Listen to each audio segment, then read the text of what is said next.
Bakunzi ba Nema Gospel TV turabaramukije. Turanezerewe kongera guhura namwe biciye kuri uru rubuga kugira ngo twigire hamwe. Twumve ico Imana yahishuriye Yohana. Tuza twiga vyimbitse. Twarababwiye ko ikiganiro citwa Go Deep. Twinjira mu mizi koko. Tukagenda ku murongo kuwundi dusigurirwa ibivugwa muri iki gitabo vyagutse. Twatanguye bavuga ngo ntituzobishobora kubera ko igitabo ari kirekire, abandi ngo mugabo inyishu yari tuzogenda pole pole.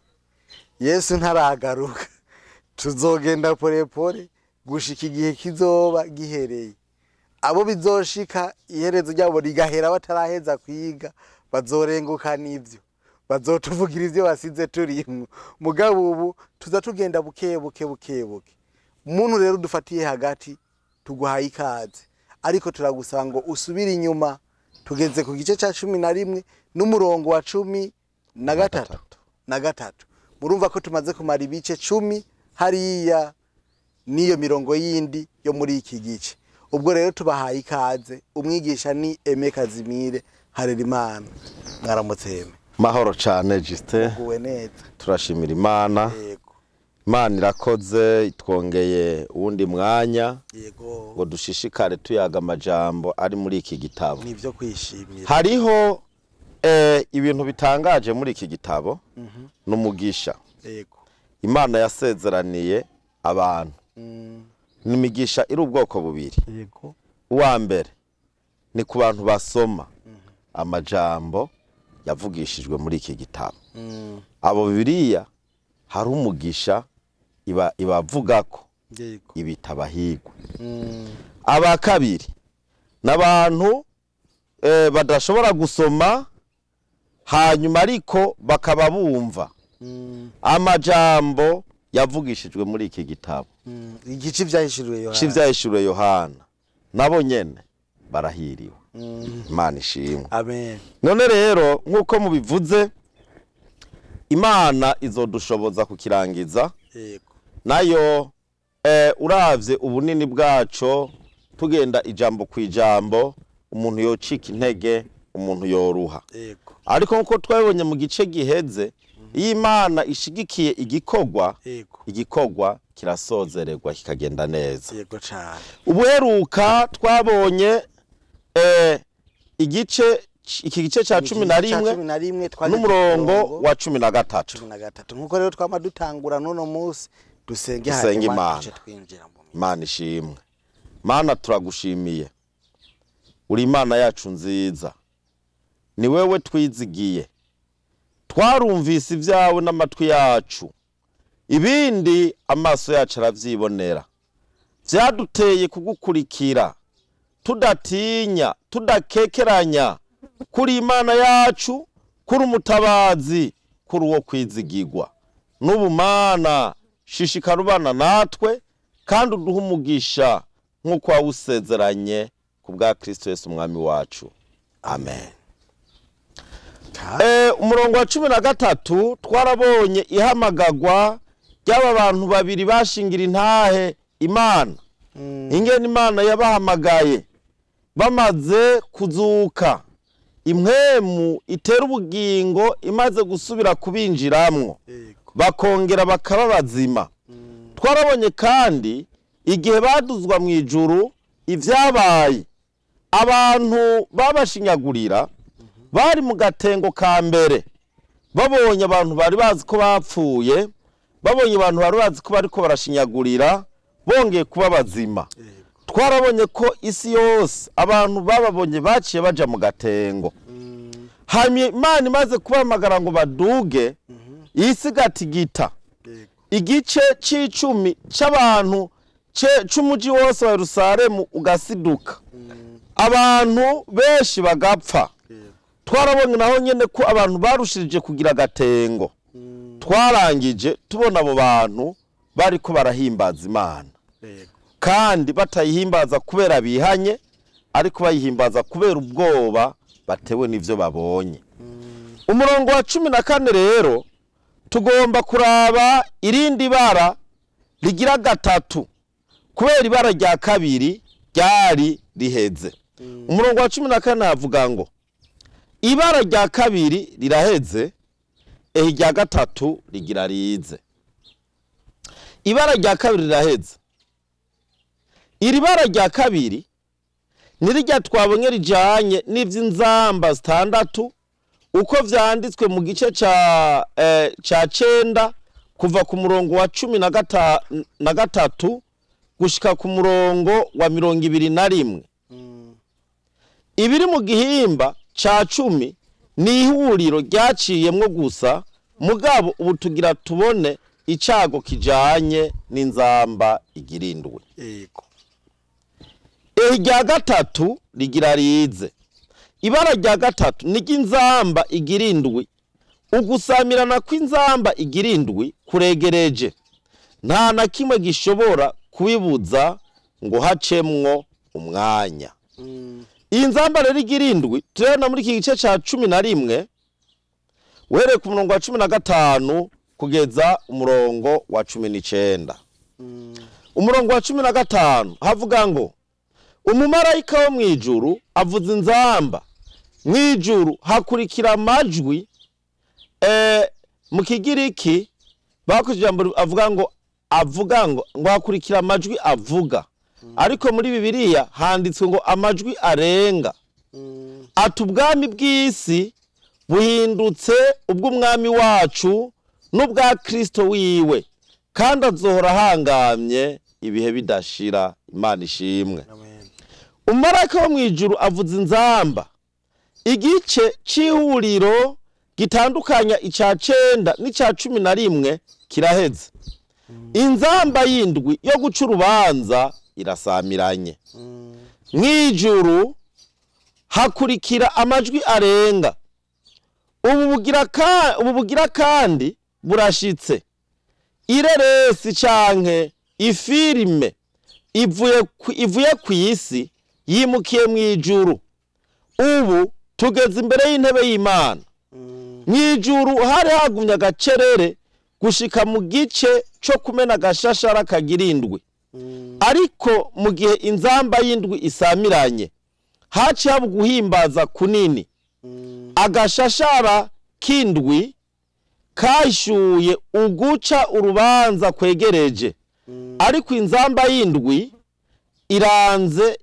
iranze ishigwaho ry'ubwami bw'imyaka 1000 bw'umwami wacu Yesu Kristo. Avuga ati ubwami bw'isi. Ubwami mu nyandiko y'Ikigiriki igihe cyose buri mu rudende. Yego.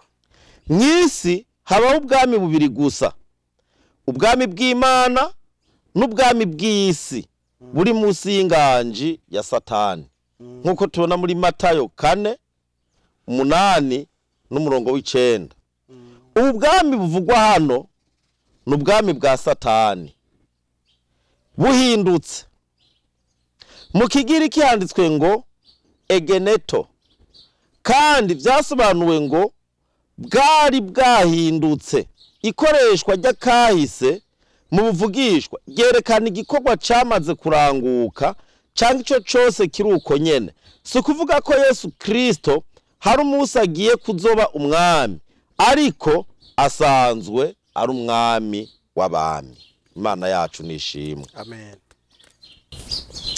Ukwizera nukumenya yuko ikitariho gifatwa nk'icamazwe kubaho, yuko mukuri ico kintu wizeye kiriho. Ubw'umwami wacu n'ubwa Kristo wiwe. Hano kandi ubwami mu Kigiriki ni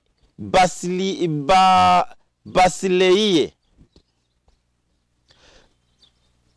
Hano kandi ubwami mu Kigiriki ni basileia. Naryo nyene risobanurwa ngo ubwami. Umwami hano hakoreshejwe ijambo kurios, kandi rijambo gerekeranye n'Imana Data gusa, risobanura akantu ka muntu bwite, ukuganza kuri hejuru y'ukuganza ivyo yaremye vyose, nk'uko tubibona mu butumwa bwiza bwa Yesu Kristo ko bwanditswe na Matayo igice ca 1 n'umurongo wa 22, Mariko 5 n'umurongo wa 19, ubutumwa bwiza bwa Yesu ko bwanditswe na Luka 1:6 n'umurongo wa 28, n'icete candikiwe ishengero ry'Abaheburayo 2:8 n'umurongo wa 10, na Yakobo 4 n'umurongo wa 15. Ijambo mu Kigiriki ni Christos, rifise isobanuro nk'ijambo ry'Igiheburayo Mesiya, rikaba risobanura ngo uwasizwe amavuta, kandi uyu nawe ni Yesu, nk'uko tubibona mu butumwa bwiza bwa Yesu Kristo bwanditswe na Luka 2 n'umurongo wa 26, 9 n'umurongo wa 20. Iri nishitswa ry'ivyavugishijwe mu isezerano rya kera, nk'uko tubona muri Zaburi 2 n'umurongo w'7. Christos rifise isobanuro nk'ijambo y'Igiheburayo Mesiya, rikaba risobanurwa ngo uwasizwe amavuta, kandi uyu nawe ni Yesu. Luka 2:26 umurongo w'9 n'umurongo wa 20. Iri nishitswa ry'ivyavugishijwe mu isezerano rya kera muri Zaburi 2 n'umurongo w'7, Daniyeli 8, Daniyeli 7:13 n'umurongo wa 14. Satani yaraye Yesu ubwo bwami, Yesu nawe arabwanka, Matayo 4 umurongo w'8 gushika ku 9. Hanyuma Yesu arabwanka ko yarazi ko atari ubwiwe ashobora gutanga. Hano ho rero Yesu arakiriye ubwo bwami kuko abuhawe na nyene bwo bwite, ari w'Imana Data. Iki nico kintu kiri hejuru ya vyose mu gitabo c'ivyahishuwe. Naho hari kindi bigiye kubaho imbere yuko ubwami bushigwaho ku isi. Igice ca 12 gushika ku ca 19, ubu itangazwa ryabaye mwijuru, kuko ni nkaho ari vyo nk'uko vyari kuba vyarabaye ukuri. Mwijuru rero haro filime canke ireresi ryarengeye kuko intsinzi igaragara, kandi azohora ahangamye ibihe bidashira. Iki rero nta gukekeranya ko ari vya Data na Mwana. Inganji ya Data n'Umwana ni imwe, nk'uko ubwami ari bumwe, nk'uko tubibona mu cete Paulo yandikisha ishengero ry'i Korinto ca 1 15 n'umurongo wa 27. Ubwami bwabo buhoraho, nk'uko Daniyeli yavyanditse mu gice c'indwi n'umurongo wa 13, 14 n'umurongo wa 27. Nta kizigera kibucamwo ukundi. Ibihe bitazoshira ni imvugo ikomeye y'Ikigiriki isobanura uguhoraho. Mu yindi mvugo yoba mu myaka n'imyaka. Umurongo wa 16, babakuru 24 bicara ku ntebe zabo imbere y'Imana, bikubita hasi bubamye basenga Imana. Babakuru 24 bicara ku ntebe zabo imbere y'Imana. Aba bakuru twamaze kubibona mu gice ca 4, baserukira abantu bose bakijijwe bo mu isezerano rya kera hamwe no mu isezerano risha. Iryo jambo intebe risobanura icicaro c'ubutegetsi. Bikubita hasi bubamye basenga Imana.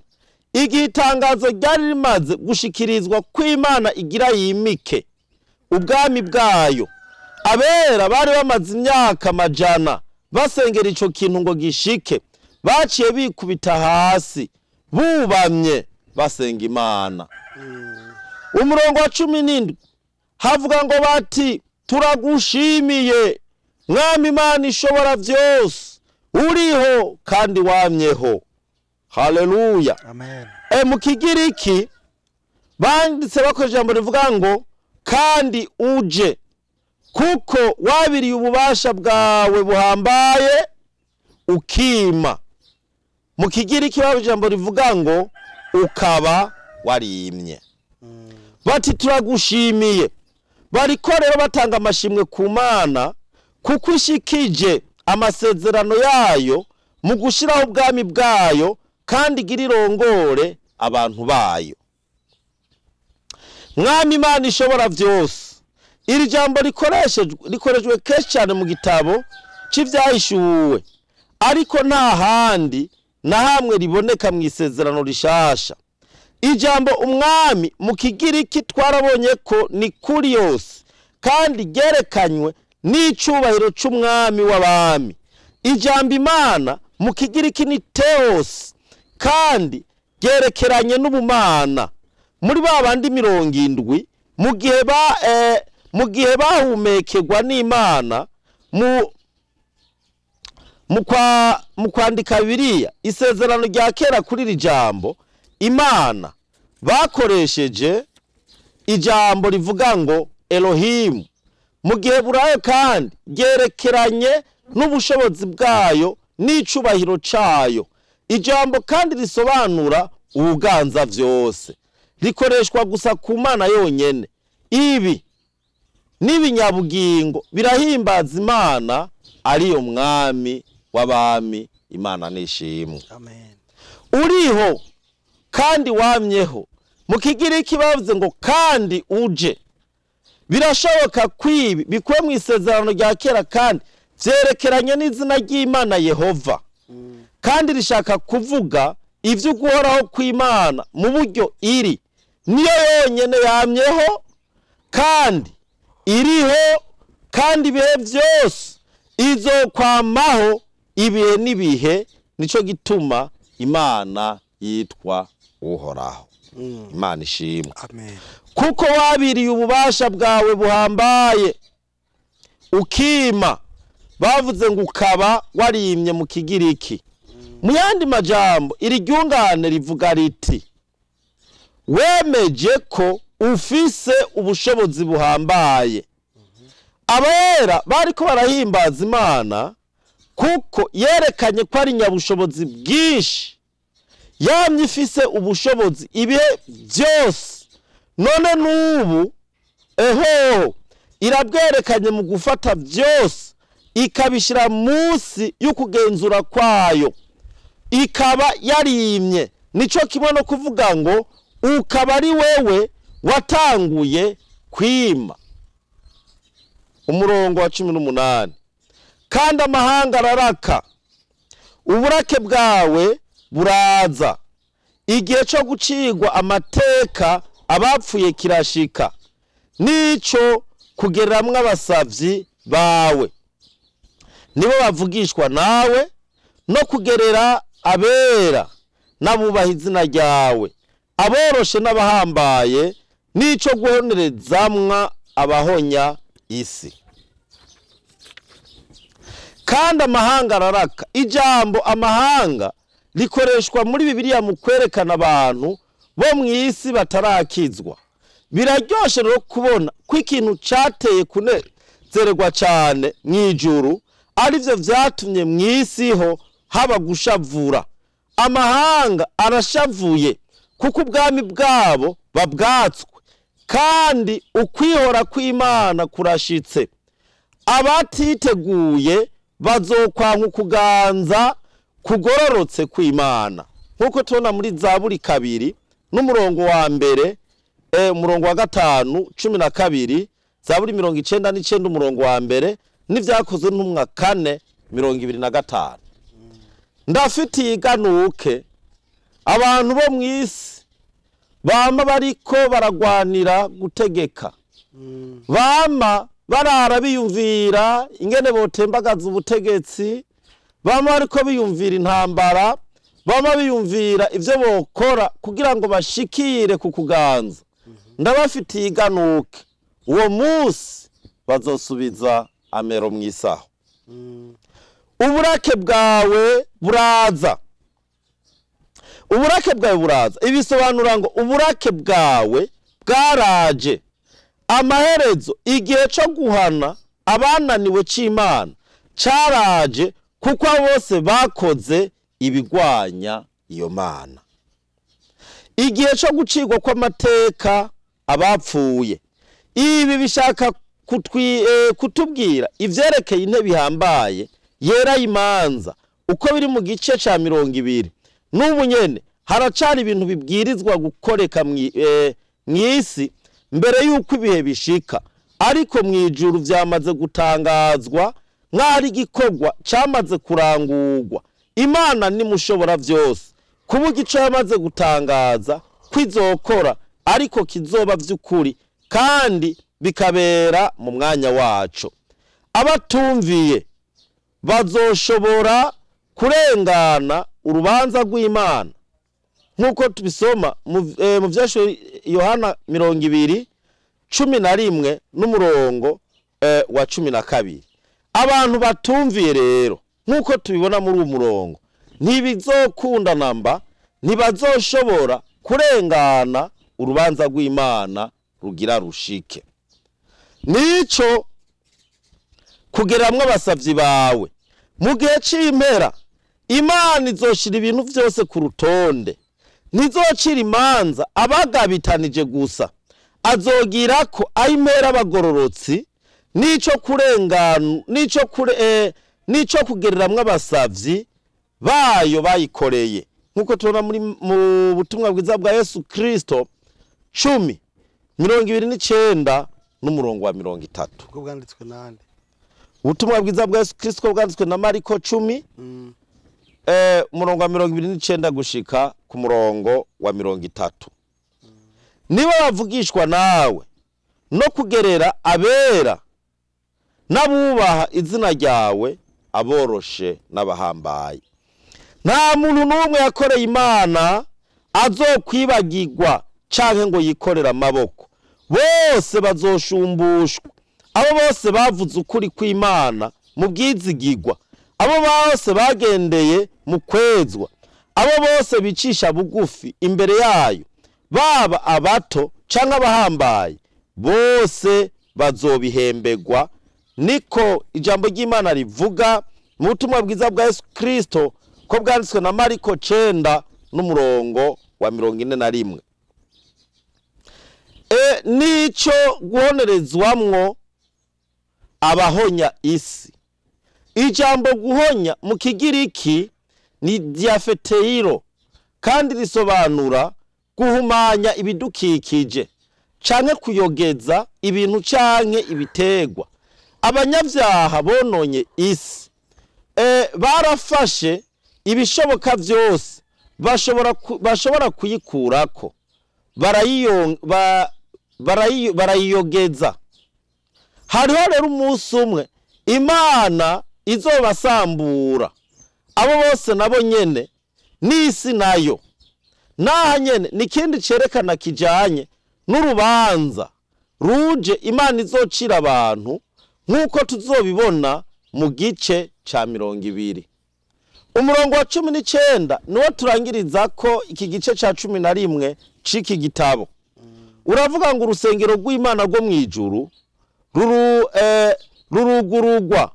Mu rusengero rwayo habonekamwe isanduku y'isezerano ryayo, hakurikira imiravyo n'amajwi n'imituragaro no gutigita kw'isi n'urubura ruhambaye. Urusengero rw'Imana rwo mwijuru ruguruka. Mu gitabo cyo kuvayo 25 n'umurongo wa 24 tubwira ko Mose yaringanije urusengero akurikije ibisharizo Imana yamuhaye.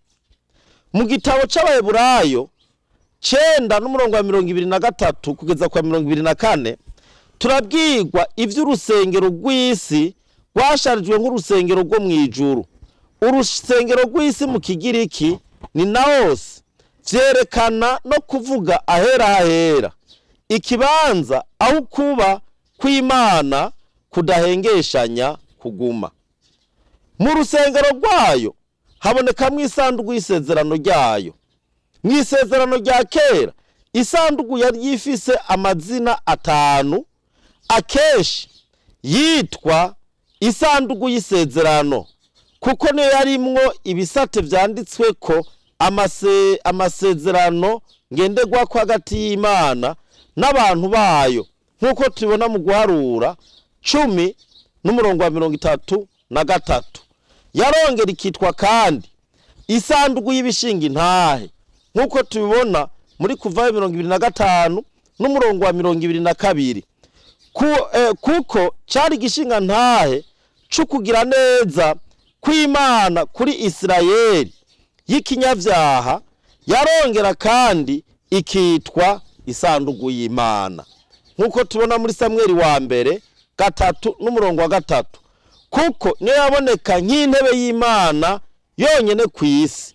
Hanyuma kandi yaritwa isanduku yera, nk'uko tubona mu gitabo c'ivyo ku ngoma ya 2:35-3, kuko nico cari kibanza Imana yera yahuriramwo n'abantu bayo.